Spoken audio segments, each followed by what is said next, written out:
A few things are probably going through your head right now, like, why is this girl sitting on an unmade bed eating raw ramen noodles at 2 a.m. in the morning? I must look like I was having a crisis. And the thing is, I kind of was. My visa was about to expire in 3 days, and I had no plans to leave Japan. Well, I did at one point, but along came something called coronavirus and messed everything up. Here's the story.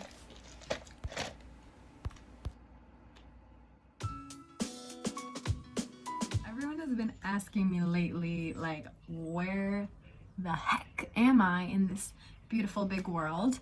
I thought I'd give you an update on where I am and why I am here, what led me to this point, how the whole coronavirus situation impacted my long-term nomad travel plans, okay, and what I learned from it. So let's get started. Also, I have these really delicious things to show you. I was debating like to eat them, to do the vlog. I can do both, doesn't matter. So yeah, I'm in Romania right now. As probably most of you know, I am Romanian. And although I grew up in the US, I'm always using Romania as my base, as a sort of little home in Europe and somewhere that I can always come back to. My grandparents are here, my mom lives here, in this house specifically. So that's where I am right now. Right before this, I was in Japan. I went to Japan initially to volunteer in a winter ski camp for children, and that was amazing. It was a blast. But I knew that I wanted to stay longer. So I found ways. I had some really good friends that helped me out, and I found ways to be able to stay there and work and volunteer and actually stay the full 3 months. I mean, I knew I would have to leave the country in 3 months time, but I wasn't really thinking about it. I was loving Japan so much, living in the mountains, teaching ski lessons, that it just wasn't a priority for me. I just really felt like, okay, no matter what, I'm gonna find something to do. I'm gonna find a country to go to. I'm gonna make a plan. I'm not worried about it. And that's how usually I approach my travel plans. I never sweat it because I'm very lucky with my passports and my dual nationalities that usually I can easily travel between countries. So this time that was not the case. Around the end of February, I kind of start realizing like, okay, hey, my visa is expiring in a month to 3 weeks time. Like, I have to get out of here. What am I gonna do? Where the heck do I go after I leave Japan? I'm not gonna go right back to Romania. I'm not gonna go right back to Europe. Why would I rush off back home, back into safety, back into my norm in a way, when I could just stick around Asia, right? So then I thought, okay, well, why not South Korea? South Korea was super close. The flights were quite cheap. I had a friend that lived there, and I found a workaway where you could work in a English cafe, an English cafe. Oh no, guys.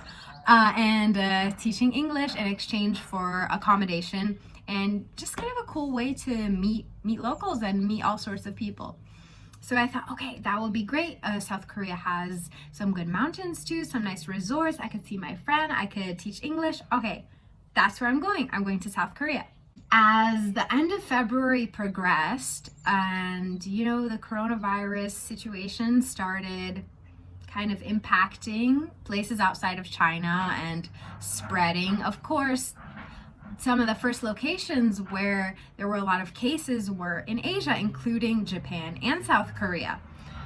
So over time, South Korea became a no-go, and actually they closed their borders to visitors. And yeah, I realized that if I were to go to South Korea and stay there, I would have quite a difficult time in the next country I would go to, in the next place I would need to go to. So I was like, okay, let me put a hold on South Korea. Honestly, I've been wanting to go there for 5 years. I wanted to go there so bad. But okay, I can't go there right now. It's not the right time. That's okay. I'm cool with it. Next plan was, okay, what else do I love to do / where do I want to be? Can I combine those things? So I thought, okay, well, I don't want the winter to be over. I mean, there's still March and April to go. Like, can I still ski? So that's when the plan number 2 popped into my head. Plan number 2 was to go to Kazakhstan, live in the capital city, Almaty, and work in a hostel, do a workaway there. So exchange for food and accommodation in a hostel. And the huge resort of Chimbulak was right around the capital city. Actually, it was only a bus ride away. So I thought, how cool would that be?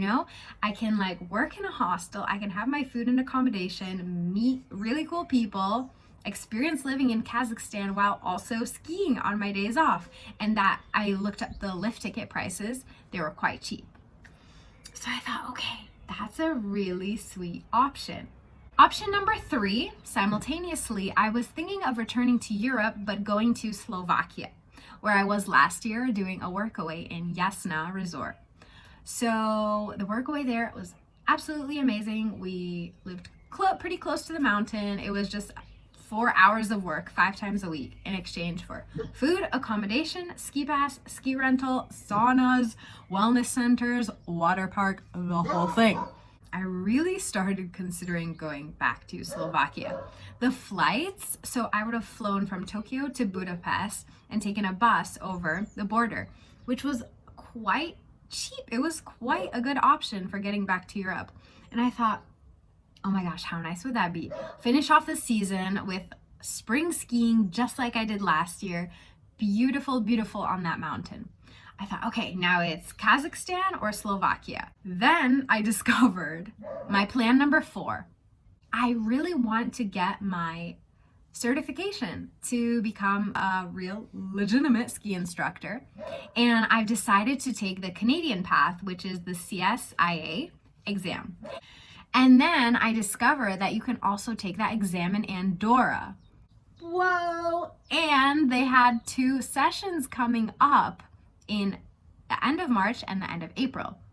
So I thought, oh my God, okay, this is it. This is a really good plan. Plan number 4, I could go to Andorra and get my ski instructor certification, already have it by next winter, and already be teaching. So these were plans 2, 3, and 4. Kazakhstan, Slovakia, and Andorra. I'll tell you how they fell apart. Shortly after I messaged my former boss in Slovakia, I was keeping up with the coronavirus updates, because I have to know, can I enter this country? Can I not? Can I be here? Am I allowed? Will I be quarantined? What? About a week after, I realized that Slovakia had closed their borders. They'd closed their borders to Hungary. First to Hungary. They're like land borders. So I thought, okay, there is no way I can go because I would be taking the bus from Hungary. And then they closed their borders internationally. They closed their borders to non-Slovakians. Okay, fair. Plan number 3, Slovakia, it was a no-go. I realized in the coming days that the coronavirus cases were really, really increasing in France and Spain. And Andorra is this tiny country, right smack dab in the middle of them. So I thought, you know what? I'm sure Spain or France will go into lockdown to non-residents, to non-nationals. And I said, you know what? Okay, that's it. Plan 4, going to Andorra, because there are no flights directly to Andorra. You have to go to Spain or to France and take a bus in. Such a small country. Plan 4, scrapped. It's a no-go. I can't get my instructor certification. And shortly after, Spain did have a national lockdown. So, of course, there was no way I could be entering the country, much less entering Andorra. So then we still had plan 2. We still had Kazakhstan.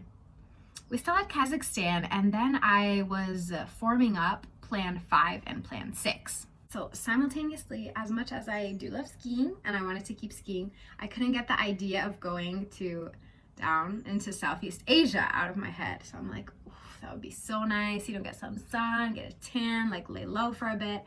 I thought, all right, one of my really good friends who I haven't seen in a long time, Erica, is from the Philippines and she lives there. She lives on a really, really beautiful island. And I thought, okay, that's it. That's plan number 5. So plan number 5 was that I would go to the Philippines and get a flight to there and then grab the boat to her island. Well, I message her and she unfortunately informs me, well, fortunately for them and for the island, that the island is under lockdown. No one can go in. Of course, no tourists. All right, so plan 5 is out of the works. We still have plan 2. We still have Kazakhstan. The reason why I was kind of putting that on the back burner is because I don't have my own skis. And apparently I'm researching a lot, guys. Like I research. I was looking up and a lot of people said that the quality of rentals in Kazakhstan at that resort in Shimbolak is really not good. Like they were bringing stuff back, stuff broke, like stuff got loose. So, okay. That's why Kazakhstan was a little bit on the back burner, although it was plan number 2. Okay.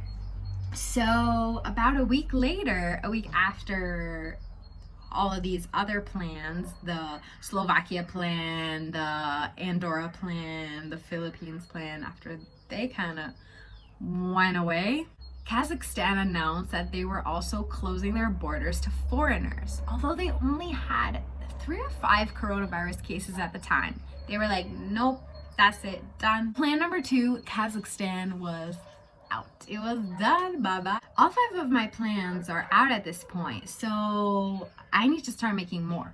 Plan number 6. Plan number 6 was to go to Taiwan. So this seemed the easiest, right? So I could go to Taiwan. It's very close to Japan. The flights were about $60, I think, 4-hour flight directly to Taiwan, to Taipei.